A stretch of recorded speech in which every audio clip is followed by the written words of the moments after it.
राष्ट्रवाद उन्हीं को समझ में आएगा जो देश के लिए कुर्बान होता है, उनको समझ में नहीं आएगा जो विदेशी भूमि से प्यार करते हैं। और इसीलिए पहले लोग कहा करते थे कि रसा में जब बारिश होती है तो बेगूसराय के कम्युनिस्ट पार्टी के लोग छाता लगा लेते हैं। हम वैसे लोगों में इस बार भी वामपंथ राष्ट्रवाद और भारतीय राष्ट्रवाद, ये एक सवाल है। अब की बार 400 पार, और उसकी शुरुआत गुजरात के सूरत से हो चुकी है। जो राष्ट्रवाद को नहीं मानते और वामपंथ राष्ट्रवाद को मानते हैं, ऐसे लोगों का वोट तो गिरिराज सिंह को चाहिए ही नहीं। राष्ट्रभक्तों का वोट चाहिए, देश की संप्रभुता और अखंडता और देश के लिए मर मिटने वाले जो लोग हैं उन्हीं का वोट चाहिए। देखिए, अभी हम बेगूसराय में हैं और हमारे साथ एक ऐसे शख्स मौजूद है जो कि बेगूसराय का हलचल, जो गर्मी तेज़ होती है और गर्मी तेज़ लाने का काम करते हैं। तो आइए, हमारे साथ खगड़िया संगठन प्रभारी, भारत सरकार के अधिवक्ता सह भाजपा वरिष्ठ नेता अमरिंदर अमर जी हैं और इनसे बातचीत करेंगे,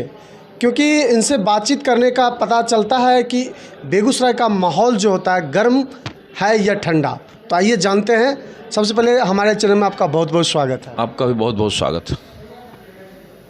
सर, बीजेपी के उम्मीदवार गिरिराज सिंह, जो कि अभी एनडीए के द्वारा खड़ा किया गया है, वो विवादित बयान का जन्म देते रहते हैं। तो लोग उनको देशद्रोही, जो वोट नहीं देंगे उसे देशद्रोही कहा जा रहा है। क्या सत्यता है, क्या सही है?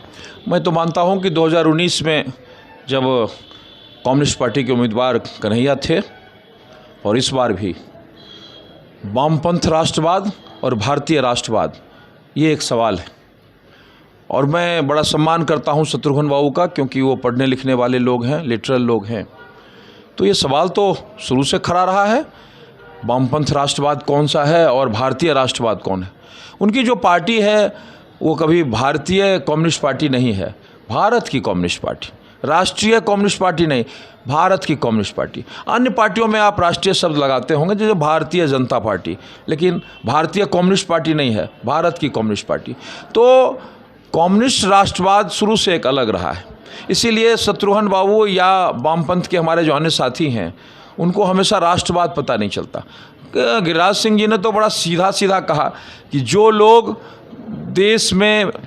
देश के खिलाफ रहते हैं देशद्रोही हैं, जो लोग पाकिस्तान परस्त हैं या विदेशी भूमि के परस्त हैं, जिनको रहते तो हैं इंडिया में लेकिन उनका ध्यान लगा रहता है विदेश पर, तो ऐसे लोगों का वोट हमें नहीं चाहिए। और ये बात 2019 में जब वामपंथ के जो उम्मीदवार थे उनके साथ भी यही सवाल था, देशद्रोही का सवाल, राष्ट्रवाद का सवाल। और ये सवाल कम्युनिस्ट पार्टी के साथ इसीलिए बार बार खड़ा हो जाता है, और हमें तो लगता है कि उन्होंने गलत सवाल चुन ही लिया।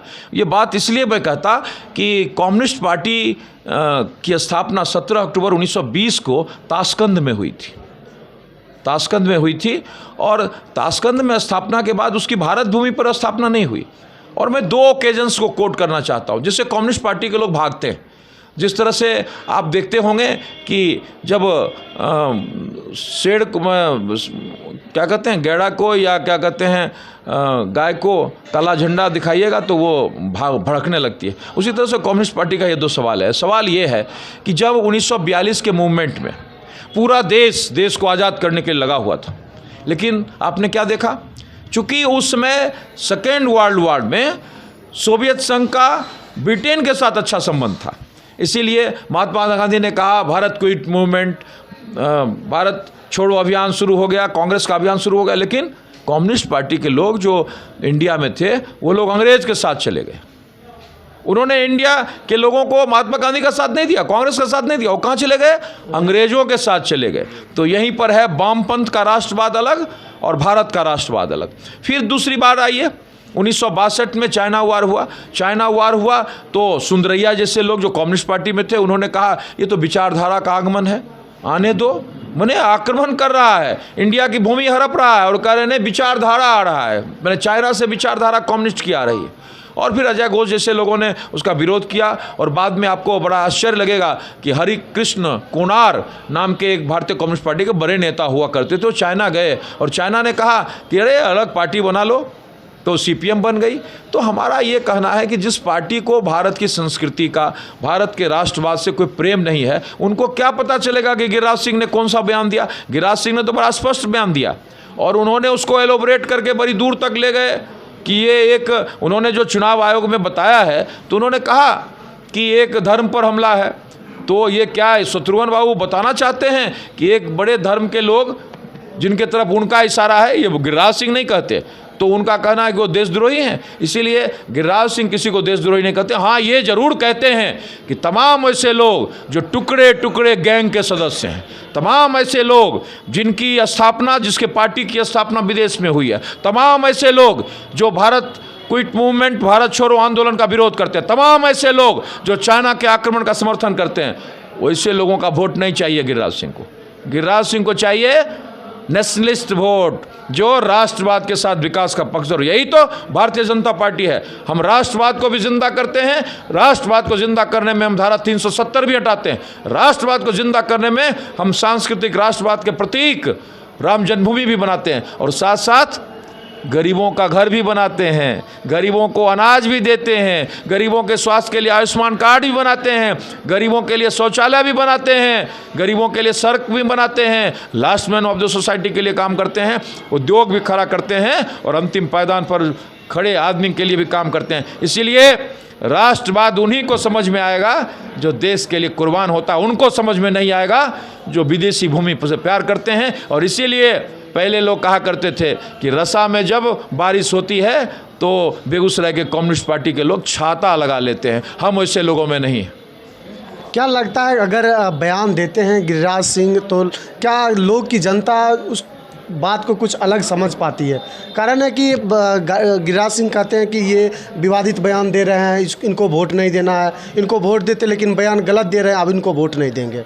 नहीं, गिरिराज सिंह का स्पष्ट है कि तमाम ऐसे लोग जो विदेश की विचारधारा से अनुप्राणित हैं, जिन्होंने बेगूसराय में खून खराबा किया है, जिसने बेगूसराय में अशांति की है, जिसने बेगूसराय के उद्योग धंधों को बंद किया है, ऐसे लोग जो राष्ट्रवाद को नहीं मानते और वामपंथ राष्ट्रवाद को मानते हैं, ऐसे लोगों का वोट तो गिरिराज सिंह को चाहिए ही नहीं।